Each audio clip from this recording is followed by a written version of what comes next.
We're here. We're live, right, Zach? That's how it is. I think the intro might have been muted. I think the intro might have been muted. All right. Well, either way, we're here. Episode 3. We're a bunch of rooks. We've never done this before. We're three seasons in, so we're trying to get the timing under our belt. But appreciate you guys all joining us tonight. Zach, Mac, how we feeling? Feeling great, man. How we feeling on your end? Merry Christmas. Yeah, I know. You were kind of disappointed. You said, "Hey, man, you got that ugly sweater tonight?" I said, "No, dude, I don't got one." You're like, "I'm taking that shit off." So, yep. So here we are. Yeah, So tomorrow's Christmas Eve. Looking forward to spending some time with the family, traveling a little bit. Nothing too crazy. It's been nice. Both of our families are split families, so usually holidays are kind of stressful running all over. But my family and her family have made it pretty simple for us on Christmas. Usually we do it the day after or something like that. So you guys got any traveling, any plans coming up? We're doing the same type of split thing. We've got, plans for Christmas Day, and then we got to head up to the other half of her side of the family for the day after Christmas. So that'll be up in like central Illinois, I think, the Peoria area. So yeah, got a little bit of travel this weekend, but I gotta say, I'm a fan of Christmas being on the weekend. It's a nice vibe. It's a nice. It just brings about more of the Christmas cheer. I think you probably get a less days off at work, but it is what it is. Actually, you never doubt that vibe, especially the weekends. That's. I looked. I was like, man, when does it hit this year? I was like, oh man, it's weekends. Like you said, I work retail usually, so. Is there going to be snow where you're tough. At? Honestly, no. It's supposed to be like rainy and like in the 40s. So no, we're not going to see any snow. And the way the winter's been this year, it feels like winter hasn't even really taken off. So does that mean, we're already almost in January? Like there is going to be no winter? Where I'm the type of guy, if it's going to be cold, it might as well snow. But we haven't even really had some cold. We had today and yesterday it was cold here in Ohio and windy. But other than that, it's not been too bad. But look at this. Look at this. We got some people jumping in the comments over here. Merry Christmas. Yeah, absolutely. Appreciate you guys jumping in and being part of it. But yes, Mike. Merry Christmas, Beth. You said no snow where you're at? No, we haven't had anything yet. I mean, we've had a little bit of flurries, but nothing. I mean, have you guys had anything? No, I mean, no. I mean, you guys last year I don't think we got snow down here until February. But no, it's looking to be 77 and sunny in Memphis on Christmas. Oh, yeah. So. That's rough. Whatever. There you go. There's your point. William, yes, exactly. If it's going to be cold, let it snow. Other than that, I mean, what the hell's the point? We're getting this crap weather in between where we're getting like rain and stuff. Like we got pounded with rain like last week, and I said I can only imagine this late in December. Usually, you're getting pounded with snow, so it'll be interesting to see what happens. But yes, looking forward to the holidays. Merry Christmas to everybody out there. Belly Up Sports, everybody. That's a big part. Zach, you jumping back in, but really excited because we've got another great show, and. I'm literally just going to kick it off with the Detroit Lions. We won our Super Bowl. That's it. I mean, at this point, like anybody that said Dan Campbell was on the hot seat, nope. Dan Campbell put him up for Coach of the Year. Yeah, dude. It's almost like, so we had that situation with Baltimore, almost beat them. And I think it was episode 1 where we cried out our tears about the 66-yard field goal. And, we had our second chance. We beat the Cardinals. I think they finally admitted it today on Twitter that they lost, but they wouldn't tweet it forever. Thought that was a big boost to the pride of Detroit. I mean, couldn't even admit that they lost to the Lions. Man, I mean, you're talking. Okay, I give it to you. DeAndre Hopkins doesn't play, but that is still a playoff quality roster. To bring in Zach Ertz, they never had that tight end position really. They activated their running back. They have Connors, so we really got everything except for DeAndre Hopkins. Yes, DeAndre Hopkins is a game changer. We're down to our 101st secondary member because we've had so many injuries this year. But let us enjoy it. Not that anybody's saying otherwise, but let us enjoy it. We are now 2 wins and a tie. I mean, this could be the best season that we've had in the past 10 years. I mean, hey, it depends how you look at it. I mean, let's see. I mean, optimist. I mean, glass half full, glass half empty. Either way, really excited. Where did you watch the game, or do you watch the Lions at this point? I mean, are you just kind of like write them off? No, so yeah, I normally still try to watch them. You know, I'm out of market right now, so it's tough, and I'm not paying for no NFL Sunday ticket. So, you know, I can only watch them if I'm like illegally streaming them. Yeah, you know, Lions +6. Yes, Mike, these guys over here, they're fired up here. These guys, you'll like this, Zach. They're a Philly pod. They actually are credentialed this year. They gone to some Flyers games, but right there, they got some betting locks, you know, +6. Look at that. I like that. I'll ride that. 100%. I'll ride that. Anyway, not to cut you off, you're out of market, so so I don't get to watch it very often. I didn't. This one I didn't even bother trying to watch. You know, I kind of wrote it off, but you know, obviously pleasantly surprised. And repeat listeners will know that I put my money on the Cardinals to win the Super Bowl. So normally, you know, I'd be upset about this result this weekend if it was, you know, Jags, Texans, Jets, something like that. But it's Lions, so win-win for me this weekend. Love the win from the Lions. And I love Dan Campbell post game in the locker room saying, "Welcome to Detroit," because it's tough. It's tough to play there. In the media, and this is what we need. After Patricia, they pretty much said that locker room was just there was no support there. They pretty much said that anybody that plays for Dan Campbell right now will jump off a bridge for that guy. Yeah, that's what you want in Detroit, blue collar. Like you said, welcome to Detroit. We're not going to keep talking about it. I just want to open the show with that because that's how we feel. It's the complete opposite of the situation in Jacksonville that we talked about last week. And you're talking 14 games in the season, a complete flip-flop. And this is exactly what Campbell signed the 5-year contract. Nobody figured it was going to happen overnight. He's got time to develop this team, time to work with it. I mean, these guys don't quit on him. These guys don't quit no matter what. And a huge shout out to Aaron Glenn. In the beginning of the season, I was like, man, I don't know if this dude's going to be cut out to be a D coordinator. He just couldn't figure it out. And now I love it. We're blitzing. I mean, we're sending the heat. Charles Harris, like out of nowhere, like this dude is just killing it. So Ryan, thank you. Merry Christmas to you. But in general, and actually, you know what? It makes me feel good. Ryan jumps in here. We're Lions fans. He's a Jets fan. So at this point, you know, I'm seeing things about the Jets, and I actually saw something about the Chicago Bears. Like, their organization is just straight in turmoil right now. Mm-hmm. Talked to Justin Fields and said it's probably as bad as it could possibly get. So that win is a stepping stone to the next couple of years. We've got a great opportunity in the draft this year. I would like to see Goff, you know, finish the season strong. You know, he's got COVID right now. We'll see what happens.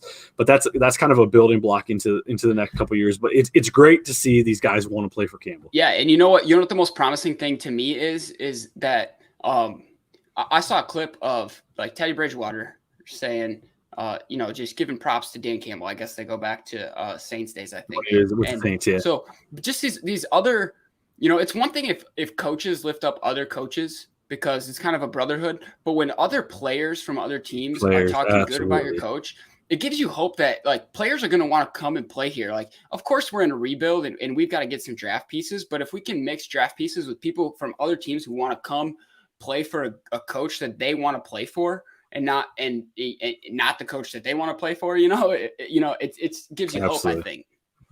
So, and you kind of touched on it moving on here, but you kind of touched on it, you know, Arizona was your pick this year. Mm-hmm. I'm sure you're still pretty heavy on them. I mean, obviously, it doesn't sound like Hopkins is going to come back to the playoffs, but that's all that really matters. But sliding into a different route, we've got two teams that we just absolutely love to hate, and we're scared to death that they're going to make a run. But the Pats they took one on the chin this past weekend. Obviously, Green Bay won. So for your stance, the Pats, you know, that kind of helps. You know, we thought, you know, the Pats could just slide into the playoffs and nobody's really going to, you know, think anything of it, but they lost. I mean, they're still sitting pretty, but the Green Bay won. How you feel about the Patriots game last week and kind of the matchup that they have this week? So I feel better as far as the paranoia that I keep harping on. not the number 1 seed in the AFC as we sit now. So, only that 1 seed gets that bye now, if I remember that correctly. So they'd have to play a first round game, yep. and anything can happen in the playoffs. So I like the fact that the Patriots are sitting in a spot where they have to play a first round game as opposed to a bye, because I think Bill Belichick with a bye is far too dangerous for my liking. But on the other side, the Packers, they won.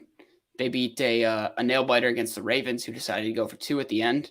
And that doesn't help your paranoia at all. So how are you feeling about Aaron Rodgers getting through the NFC? I told Vince Stover, he's got a podcast on our network right now, the Sports Stove, great show, huge Packers supporter. And I told him the other day, I said, listen, Green Bay, it's the inevitable at this point. They're going to slide into the playoffs under the radar. And I really feel like, with the injuries that Tampa Bay's piling up right now, they're getting some pieces back. I mean, obviously they got Jones is going to play this week instead of obviously Fournette. You're getting Antonio Brown, which in fantasy, I dropped Antonio Brown. I didn't think there was a chance in hell that he was going to make that roster after what he did. But now you're seeing all these injuries pile up, so they're bringing people back like that. So I still think Green Bay can essentially walk through this division.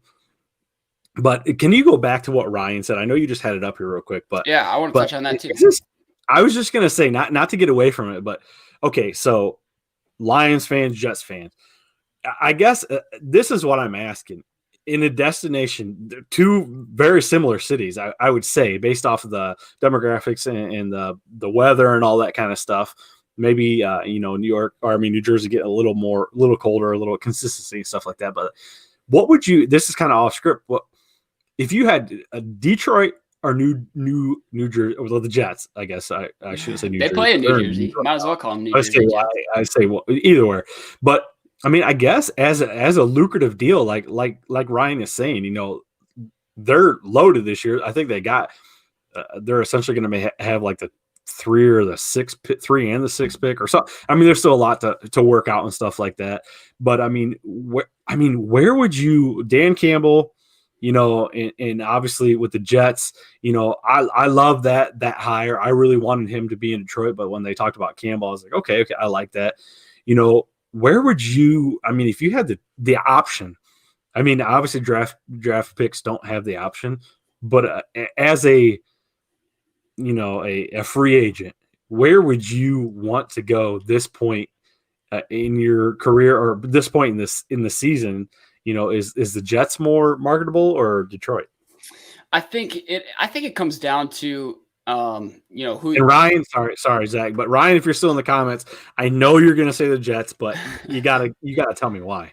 Yeah, so I think it comes down to the free agent. If you want the New York lifestyle and you want the branding, that if you're more of a brash person, I think brash and bold, and you want to get yourself out there, then obviously I think you're gonna favor New York over Detroit. Detroit doesn't have much to offer. Bigger, yeah.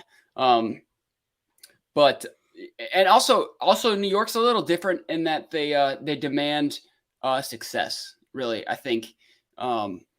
I obviously Detroit doesn't have a history of success when it comes to football in the NFL.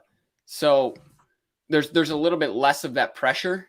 So I think if the free agent wants that pressure and they want to, rep New York, then that's going to be the place to go. But if they're more of a put your nose down and do the work and stay behind the scenes and just work hard and as a team, then I think they're going to go Lions. And that's really only if you want to stay out of the spotlight type thing. And that's not to say, like, obviously, I think Ryan's right. I mean, the Jets have a very likable coach. I mean, who wouldn't want to play for Saleh? So I don't even know if I said it. Saleh. He's a Detroit native, too.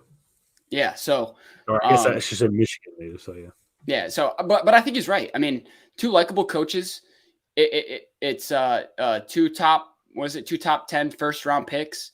Yeah, I mean, the Jets are going to have 2 in the top 10, and obviously Detroit's going to be sprinkled in, sitting at number 2 right now. So it's all going to come down to if you trust their development, really. I mean, and obviously the Lions don't have a very good history of it. Jets don't have honestly, much more.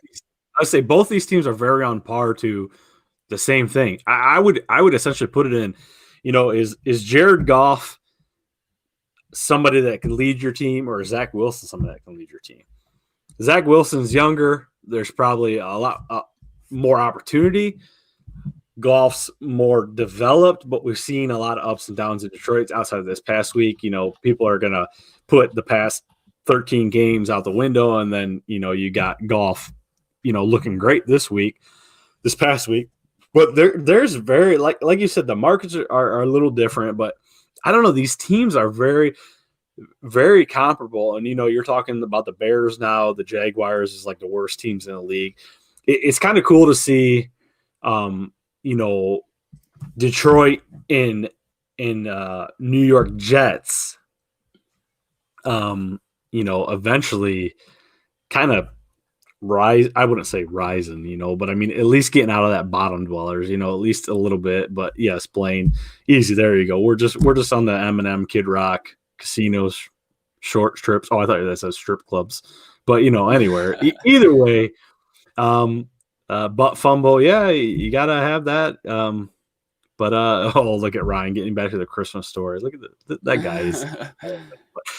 But either way, a little off script wasn't what we wanted to talk about. And here's the thing. The Jets play outside. So if you don't want to play in the snow, go play in Detroit. Because they're indoors. That's what I was just say too. It's hard to think, and that's what's funny too is you think, as these teams evolve and stuff like that. You got the Raiders. You got the Rams. All these teams are state of the art facilities. The Lions are not going to build a new stadium anytime soon because it wasn't long ago that they built one. But you would think most of these teams that are outside like that would at least put in a dome, or like the retractable roof seems like the most common thing for anybody now. But even like in Detroit, you don't need really a retractable roof. But yes, there's certain things with that field turf and all that kind of stuff. But either way, it was kind of cool to compare the Lions with the Jets. I don't know if I guess maybe not many people are going to say it's kind of cool to compare those teams, but for our sake anyways. But anyways, moving on from the real world to the real world, putting money in your pocket, fantasy sports, fantasy football to be particular. Schedule changes right now, end of the year. Do you hold your breath? Do you have a team that made it to the next round that you kind of hold your breath wondering what the hell's going on with your players? Obviously, we got a game going on right now. Luckily tonight there wasn't a whole lot of COVID issues, but I mean, there's teams the past last week and this week that are just blowing up, and all of a sudden it seems like the entire roster has COVID. Yeah, it's if you're on Twitter, it's a rough scene. I mean, every other tweet is somebody going into COVID protocol. It's and games getting postponed or moved, and the reason I brought this up and put it on the subject today is because I feel like it makes it. These guys don't care. These guys don't. The league. I shouldn't say they don't care because it's not like they're going out and trying to catch COVID, but it's screwing with the fantasy play. Like it would be one thing if this was happening at the beginning of the season. This is real life. Damn it, fantasy football is real life. Come on, we are exchanging real money here. This is. So this whole Omicron variant. We are illegally gambling, but nobody can track it. If it happens weeks 2 through 6 in the season, you maneuver your roster and you go on. But it just sucks that it's happening now, playoff time.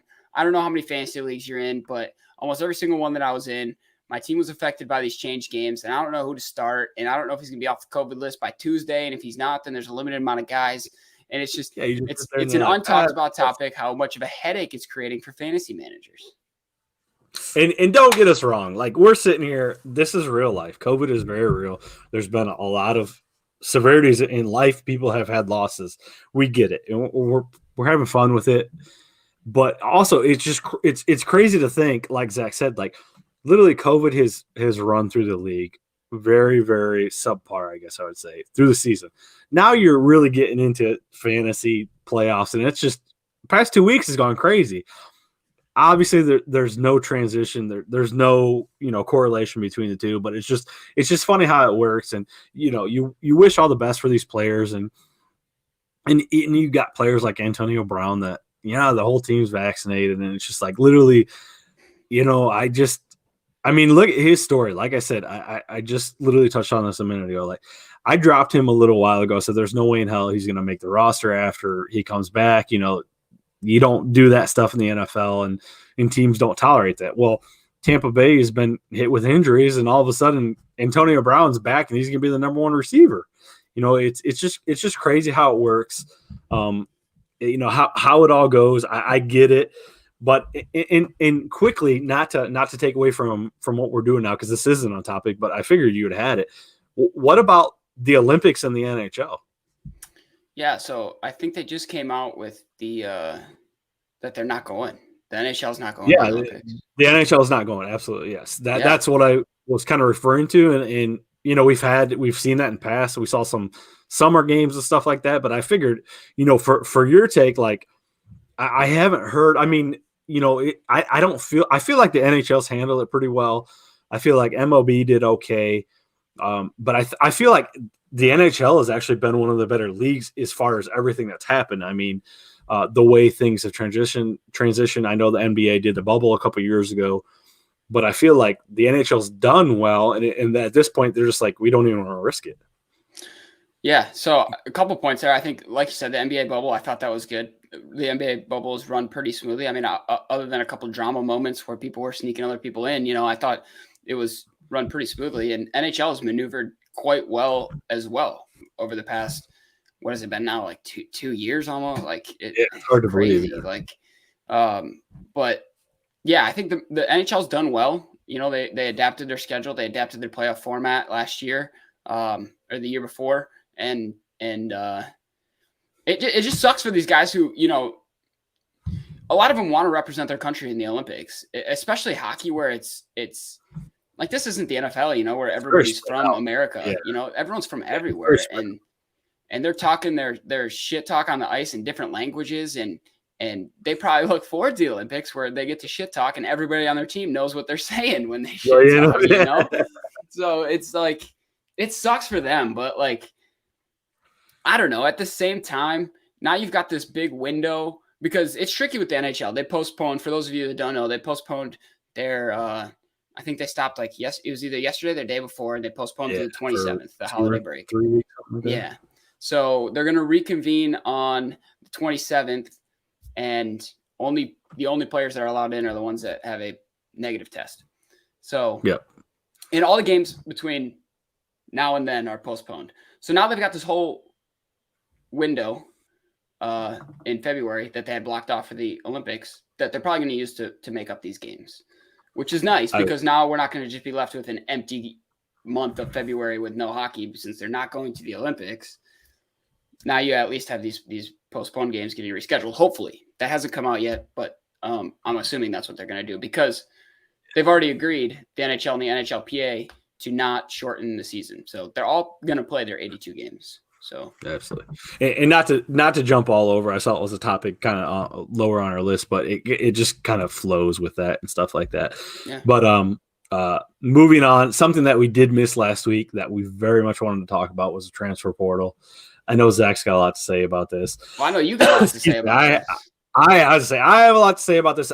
I will start off by saying, and don't get me wrong, like, I get it, I understand it, but what happened to, you know, you're the best player, you're going to start, and these other guys are going to fight their way. Like, I feel like the transfer portal is the ultimate cop-out for these players to just go wherever they want. And I'm going to hear it because I'm an Ohio State fan, and they're going to talk about Ewers and stuff like that. No, Ewers was literally the number 4 guy. Granted, he came out early. He should be a senior in high school this year. I get that. But he was the number 4 guy. The only reason he moved up to number 3 is because one of our guys got a DUI, which moved on to, I believe, Florida or something like that. But either way, I think, and let me know, I could be completely wrong, Zach, but I feel like the transfer portal is the ultimate cop-out. Yeah, I mean, you sound like an extremely loyal person when you say that. Like, you commit to something, you're like, I am in it. I'm never moving. Like, that's marriage, baby. That's a difference. You're the married one of us, and I'm the unmarried. And you're not. Like, you're the bachelor. That's it. But honestly, I don't agree that I don't think it's a cop out. I certainly understand where you're coming from. And if you commit, then you commit. Like that's the definition of commit, technically. But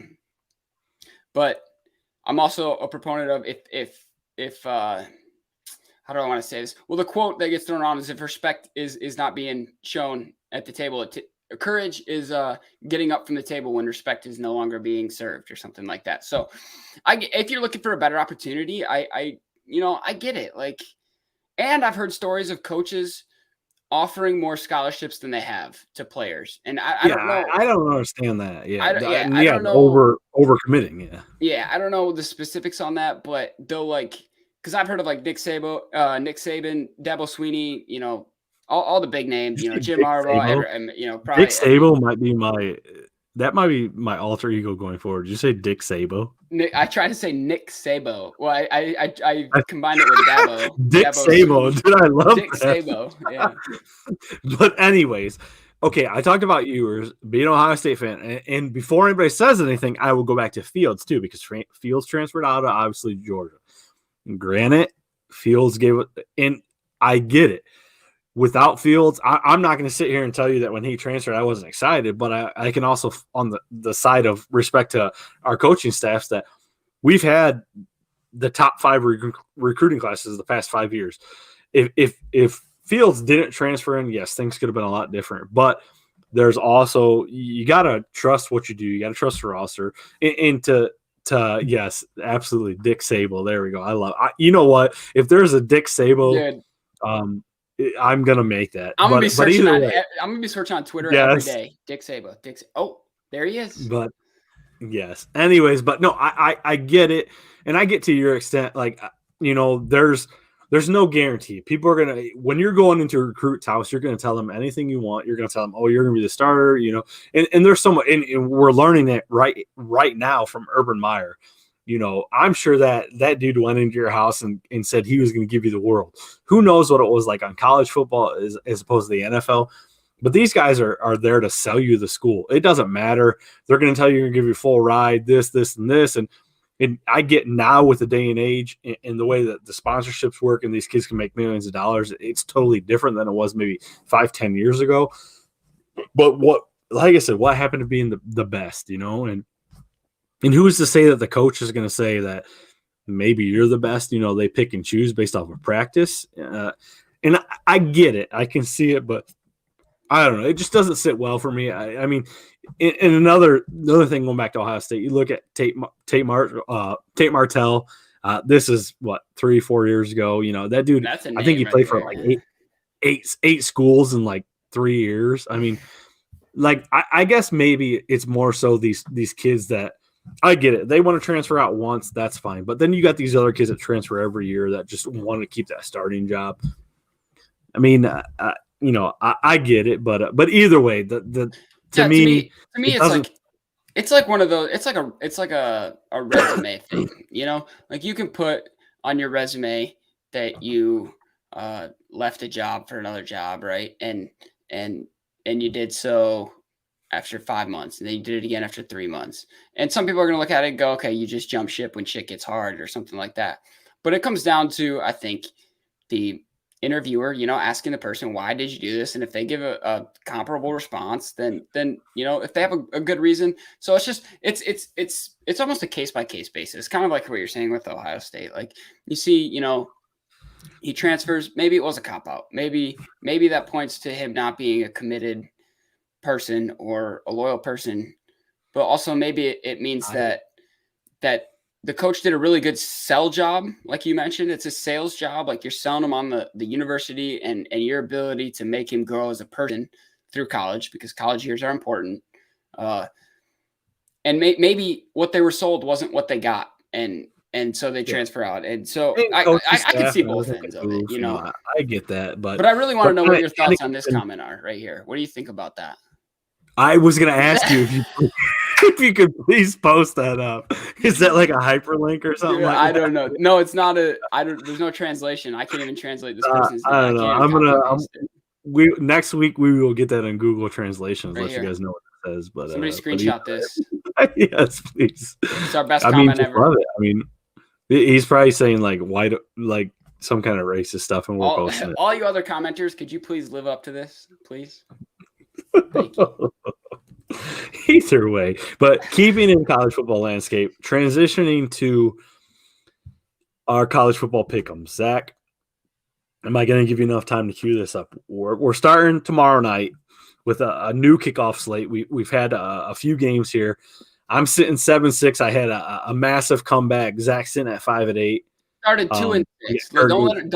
Don't let that slide. You started 2-6. Okay. Hey, listen, I don't want to, I went 5-0 since then, but still, there's not a lot to brag about. But here you go on the bottom. Obviously we got, I've got Florida. Zach's got UCF, so that'll be a big change there. We'll set apart. And then tomorrow we've got Hawaii, Memphis, and then at Christmas we got Ball State, Georgia State, and then we'll get into all these games. But Zach, obviously we were going through this. So starting tomorrow, Hawaii versus Memphis, and I can't believe I'm going to ask you this question, but who do you have? Yeah, so quick update before we get into the picks. The current game, Florida just kicked a field goal, so they're up 10-9 right now. Minute and a half left in the first half. So up by 1. Mike's got the edge there right now. Hawaii versus Memphis. You said you can't believe that you're asking me. You're going to tell me you're going to take a Hawaii? It's 10, I did. I picked Hawaii. Really? I feel like Hawaii every year, even when like the past couple of years, they haven't even been like anything. It's just like one of those teams that can go out there and just score like 50 points. Yeah. So I kind of want to give don't hold me accountable for this, but I'm going to give gambling advice here. Okay. I normally don't do this, but Memphis. You don't give gambling advice, but take this to the bank. But Memphis is favored by 10 points. That's absolutely ridiculous. Okay. Take Hawaii plus 10 all day. Memphis's best receiver, Calvin Austin, he is foregoing the bull. And Memphis is not the Memphis that they have been in the past couple of years. They lean on Austin heavily. So I'm taking Hawaii money line. I'm not okay, let me put this out there. I'm not suggesting bettors take Hawaii money line. That's what I'm doing. I just suggest you take the spread. There's no way Memphis wins by 10 or more. I don't think. You heard it here. And the reason I'm saying that is because Zach is a Memphis native. He knows the ins and outs. He hears the whisperings. I've been to the Memphis home games. I was at them. So you're getting that firsthand. Then obviously Christmas, we got Ball State, Georgia State, 6 points, 51 over under. Who you got there? I picked in this one Ball State. I gotta go with give me the MAC. Wait, who did you pick in Hawaii, Memphis? Oh yeah, I guess I never get it. Look at that. Oh, there you go. Kevin jumping on right here, one of our fantasy writers. Oh, William King. Look at it. People are chiming in right here. Here you go. But I'm gonna take Memphis in that game. There you go. I almost always take Hawaii as a dog at home when it's 10 or more. Absolutely. Exactly. That's what I said. They know about playing in Hawaii. Hawaii always, and they always put up points. And exactly what Kevin said, they'll definitely cover if it's not a win outright, 55.5 in Hawaii. That's what I said. I said Hawaii can score 55 points. That's exactly what it is. Look at all these Hawaii lovers. Thank you. Okay. There's so much. Yeah, look at that. The Hawaii. So even with the Hawaii love, I've got Memphis. Okay. It's not a bad. I mean, money line. It's not bad. I think Memphis could win that. I just if I'm me and I'm going to Hawaii from Memphis, I'm living my best life. I'm not focusing on football. Yeah, it's not like a football game. It's just okay, we're here. So all right. Anyways, Ball State, Georgia State, 6 points, 51 is the over under. Yep, I took Ball State. You took Ball State? You said Ball State, yeah. I said Ball State too, yeah. I know you're updating the list here. Yeah. Can you hear my typing? Then we get in. What's that? Can you hear my typing? Because if you can hear it, I'm going to stop. Oh, yeah, no problem. All right. You look like it's all good. No worries. Go ahead. I'll re-listen. Look at Kevin's seen Hawaii play at home. Yes, absolutely. Like I said, they'll throw up the points. But get into the 27th. We got Nevada. This will be interesting for you. Western Michigan. 6.5, and then 56 is the over/under. Who you got? Yeah, okay. So I picked Western Michigan in this one, and my absolute mortal lock for bowl games is the over in this game.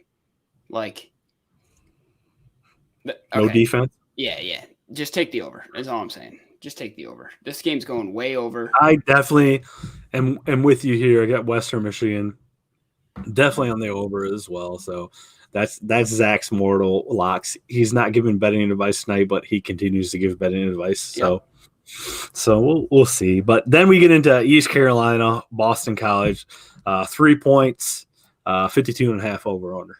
I took Boston College in this one. I feel like there's not much separation from here because I got Boston College too. I like ECU, but at this point, I think there's not much left in the tank. It's not the feel-good story anymore, and I think just Boston College will take this one. ECU beat Memphis. I watched them beat Memphis, and I was just like, that's when I knew Memphis wasn't good. That goes back to my Hawaii pick. That has nothing to do with I picked Eastern Carolina. Okay, that just. Then December 28th, we're starting to get a few ranked opponents here. We got Houston versus Auburn, the number 20 Houston versus the unranked Auburn. 2.5, so really not the home team getting a whole lot. 51.5. Do you have Houston over Auburn? No, and I hope Rattlesnake's listening because the future Big 12 is going to lose this game.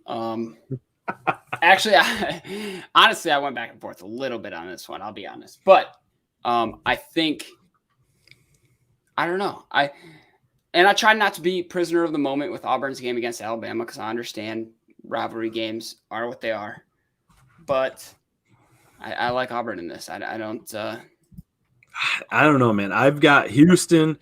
Bo Nix has already transferred. Granted, they've moved on. Now they got the number 1 quarterback, even though he's technically their number 2 quarterback this year. But I've got Houston. Houston's been up and down. Auburn's obviously nowhere near where they expected to be. But I just think Houston. I'm on that. Rankings aside, 20 at this point it doesn't matter. But I'm definitely on Houston. That's gonna be a good measuring stick for them going into a major conference. I think playing Auburn. That's a good test. Yeah, you wanna play the big boys. You play Auburn. That's like kind of like your stepping stone there. So then we get into Air Force Louisville. This is a 1.5. Again, these betting lines were as of Thursday. What is that? This is today. Right before the show. Yeah, literally right before. 7:45. So 15 minutes before we started. So your betting lines are 1.5, and 55 is the over under. Air Force Louisville. I took Air Force. I was just saying, is there a clear cut? Because I was just going to say, is Louisville just run away with this, or are you taking? I mean, this one's tough, but I'm going with the military. When it was a toss up for me, and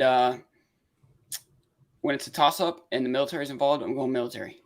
Here you go again. Just in case you forgot. I was going to say, they must have heard it. Like, can you one up me? At least this time they translated their name into English. I hope you are Googling all these, and these are not like pornos and all that kind of stuff. But I'm not clicking the link. It's not an actual link. I'm thinking people are just going to look at it as a link. I think maybe if they comment on our video, they hack into our shit. I don't know. I really don't know. I'm good with it. Whatever. Just take our 250 followers, whatever. But I'm going to have to go with Louisville. Like, it's a 1.5. I think it can go either way. Air Force can definitely control the game. Louisville should have the firepower. But yes, they cannot stop the run. That's exactly what I say is, Air Force can control the game. It's just going to come down to that one stop. And I think they're going to be able to get one stop, and the one stop's all that's going to matter because I think Louisville will be able to score. So definitely on Louisville there. So then we get into our next game, Texas Tech, and Mississippi State. That's 9.5, 58 over under. Where are you at, Zach? Dude, I have no idea because this is obviously, as far as the slate outside of Hawaii, Memphis, 9.5 is a big. Mississippi State favored by 9. I watched Mississippi State lose to Memphis. Here in Memphis, not a good Memphis team. Okay, I've seen good Memphis teams. I thought your measuring stick is like, I've seen this team lose to Memphis, or I've seen this team. Well, I mean, I've seen good Memphis teams lose to Mississippi State. This is not a good Memphis team. They beat Mississippi State. But on the other hand, like Texas Tech beat Alabama. And somehow you've got Mississippi State favored by almost 10 points here. I don't know. I threw a dart at a board. I picked Mississippi State, even though I can't believe I did that. But I'll just because I was the same way. I'll take Texas Tech just for betting, just for analytics for us to see where we end up. So next game here we got another 1.5. It's UCLA versus the number 18 NC State. 60 is the over under here. What do you got here? I picked UCLA just because I watched at the beginning of the season that UCLA versus LSU game, which is absolutely electric and was one of the best games I watched all year, even though it was at the beginning of the year. And for literally no other reason, that's why I picked UCLA. I'm taking NC State here. So we got a few games that were separate, so we'll see how we go. But NC State, I'm on that. And then here we go. We'll get into a Big Ten matchup. Well, I shouldn't say Big Ten matchup. This goes back to the Mark Riley days. West Virginia versus Minnesota. 5 points and 45 is the over under. Who you got? I got Minnesota. I do too. There was such a feel good story about PJ Fleck being like the next big up and coming coach, doing some things, turning around a program. Kind of fell flat. There's a lot of things going on, but I want to see Minnesota do good. They had a great running back that blew out his Achilles early in the season against Ohio State. He's coming back this upcoming season. So I would love to see Minnesota win that. That's where I'm at too. Yeah, I think coming off of the big win against Wisconsin, which was a rivalry win for them, running on that adrenaline, I think the only thing I'm worried about is Minnesota treating that as their championship of the year and not this bowl game, but still thinking 8-4 Big Ten team is way better than the 6-6 ACC team. Absolutely. So let's get into December 29th matchup. Let's go through these a little quicker. I'll slow down on some other ones. SMU, Virginia, 2.5, 71.5 over under. Who you got? SMU, Virginia. I took SMU in this one. Give me SMU all day. Absolutely. So let's go. Next game, Virginia Tech, Maryland, 3.5, 55 over under. Yeah, I got a really good buddy who's a big Virginia Tech fan, so I went with him and picked Virginia Tech. Also, still kind of half believe Maryland's not in the Big Ten, so I really don't care about them. God, you're making it easy at this point on. So we'll get into the next one. This one we can talk about a little bit. Iowa State versus number 19, Clemson, 1 point. 44 is the over under. Are they not saying Iowa State, Clemson can score over 44? Yeah, I think they're looking a little bit at the beginning of Clemson's schedule and not towards the end. Clemson only favored by 1 point. They got way better as the season went on. They figured it out. They obviously a little slow to start the year, and that's on coaching 100%, I think. But Clemson still got very good at the end of the year. I think this goes over 44. It's not my mortal lock, but all my betting advice today, I think 44, it goes over, and I think Clemson blows this. I think they – although – I know that Iowa State has a reputation of being upsetters, and I love that about them. I love the Cyclones for that. Football, basketball, it doesn't matter. They're going to upset somebody every year. I just don't think this is it. I'm going Give me Matt Campbell and the Iowa Cyclones all day on this game. Straight up, Iowa. The past 2 years, Iowa's been a strong component to push for the playoff. They always lose one late. Something screws them up. Obviously not in it this year. Played great this season. Clemson, I mean, Clemson was hard to watch this year. There's no way. At the beginning of their quarterback, DJ, is just it's not the same. This is the day before the next time we record. So if Clemson wins, I'm wearing all my Clemson stuff. And I'm reminding that's fine. I know we've talked about this, but I love Matt Campbell, the old Toledo coach. Give me Iowa State all day long. So there we go, Kevin. Clemson's all the way. I don't know. I just don't trust their offense. Bet the over. Anyways, here's the biggest matchup going into it as far as ranked opponents until we get to Pittsburgh, Michigan State. We got 14 Oregon. I get Oregon, depending on how you Oregon. Yes. Versus number 16, Oklahoma, 4.5, 60.5. Who do you have? Yeah, so I had a buddy in college, lived across the hall from me in the dorms. He was from Oregon, and he because I originally called it Oregon. He corrected you. And he always said, hey, it's not gone. It's still there. Okay, Oregon. So that's how I always remember. It's Oregon. And I picked Oregon because I watched them beat Ohio State. I think Ohio State's a really good team.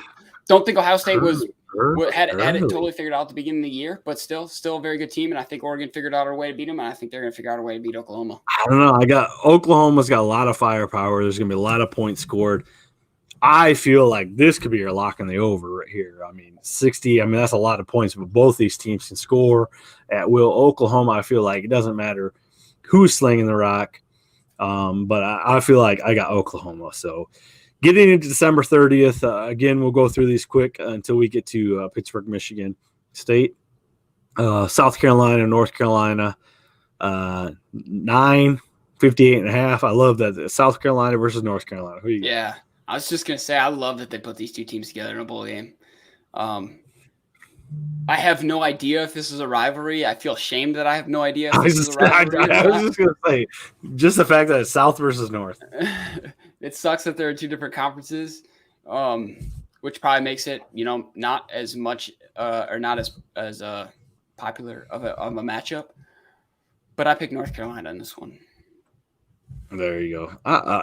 Just out of curiosity, there is wait. I want to answer this. Utah made Oregon go away, so Utah made Oregon because they did, but go away. So Utah is Oregon's only weakness, so they will beat Oklahoma because Oklahoma is not facts. Utah. We're just dropping facts at What's Up Belly Up tonight. So thank you, Kevin, for tuning in and dropping your knowledge because we're giving advice. We're giving facts. I mean, at this point, you might as well just lock in everything that Zach says. So, next game, we got Purdue, Tennessee, 4.5, 64 over under. I got a really good buddy who's a big Tennessee fan, but he's annoying. So I picked Purdue in this one and their Big Ten. So. Oh my God. I feel like Purdue is like the biggest, I wanted them to be good because of the Big Ten, but they just shit the bed. So I'm taking Tennessee. Dude, I think Purdue honestly is like Ohio, like a mini Ohio State. Like their offensive structure is so similar to Ohio State, but they just don't have as great of athletes that Ohio State does.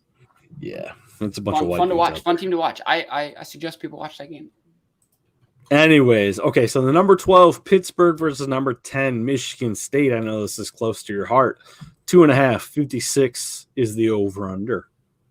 Yeah, no brainer for me. I picked Pittsburgh. It's a win-win. If oh, dude! If Pittsburgh wins, I win my bowl pick. If MSU wins, taking Pickard in Pittsburgh, huh? You're taking Pickard in Pittsburgh? Taking Pittsburgh, dude. Taking Pickard and Pittsburgh. Ooh, taking the whole Panther, Pittsburgh, Pickard, Pecker, Peter Piper. I know Ohio State slacked Michigan State, and Zach can't get over that, but I've got Michigan State. You got to make your coach $98 million worth, make it him and earn his keep here, though. So you got to take Michigan State. Dude, I would love if Michigan State won this game. It's the hardest team they've played other than Ohio State and Michigan, who they should not have won that game. They barely won. They got beat by Purdue, and then they got shellacked by Ohio State. This is another good team they're going to play. They're going to lose. They beat Penn State at the end of the year, but after Penn State had already gone through some turmoil and some tough games, and they were beat up. Pittsburgh's a good team. Pittsburgh's coach is Pat Narduzzi, who's the old defensive coordinator for Michigan State. He's going to come out with a vengeance. And that's why it's a win-win for me, because if Pittsburgh wins, I win my bowl pick, and if Michigan State wins, then emotionally, I'm okay. And then let's see here. Oh shit, we still got December 3rd. We need to. Where are we? Oh no, that's where we're at. Sorry. Jeez, my phone cut out here. Arizona State, Wisconsin, 6.5, 41.5. The over-unders, I think, both these teams can control the ball. Wisconsin is known for running the ball. Arizona can sling the rock, but I feel like they haven't done it in the past. Who you got? Yeah. Interesting game. Like you said, Wisconsin favored by 6.5. I picked Wisconsin to win this game just because I think that they know how to shut down defensively the Arizona State offense. However, that's a Herm Edwards coached Arizona State team. So, he knows how to win big games. So they could pull that out. I just couldn't do it. I had to go Big Ten, picked Wisconsin. I took Wisconsin too. Big Ten. I think they control the ball, running it. I know, like I said, Arizona State, Herm, they're going to be able to put up some points, but I just feel like Wisconsin can just essentially just control everything. So, with that being said, we got through everything, Zach, and I know I said, oh yeah, no, NHL and all that stuff, and Olympics. I was like, that wasn't on the docket, but I realized it was on the docket. Obviously, we talked about that earlier. So I guess before we head out, anything that's just burning round table that you just need to get out. I know this is always at the end of the show. We just always kind of just wing it. Is there anything that's on your mind? Anything you want to talk about? No, I think other than I just want to wish everyone a Merry Christmas. I hope you get to see all your friends and family that you're able to see. Spread the Christmas cheer, please. We need it. The society is going crazy. Spread the joy to somebody else. Do, if you're going into the gas station, you get gas in the next couple of days and you're traveling to your family, get the person behind you's order or something. Just spread the cheer, spread the Christmas cheer. It only comes once a year.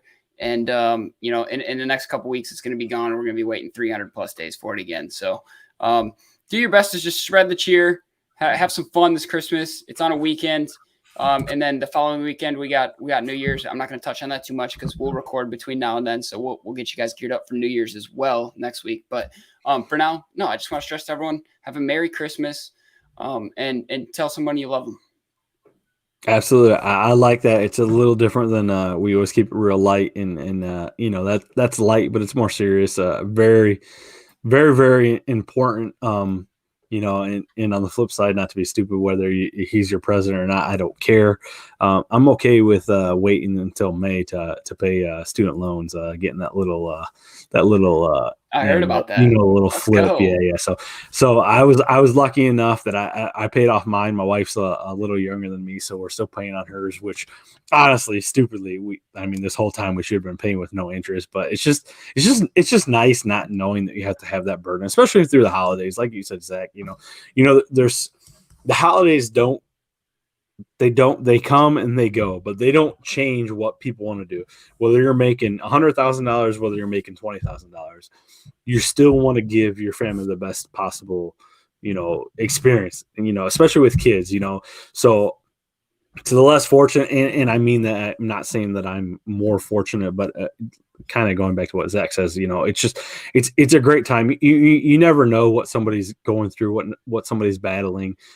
It goes a long ways just to, pick up their coffee order, pick up their, $15 in gas or $5 in gas. If someone's out there putting $5 in gas in their truck or their car, I'm not saying that they can't afford it, but I would assume that, is it really hard for you to dig in your pocket and say, hey, I got their gas? That goes a long way.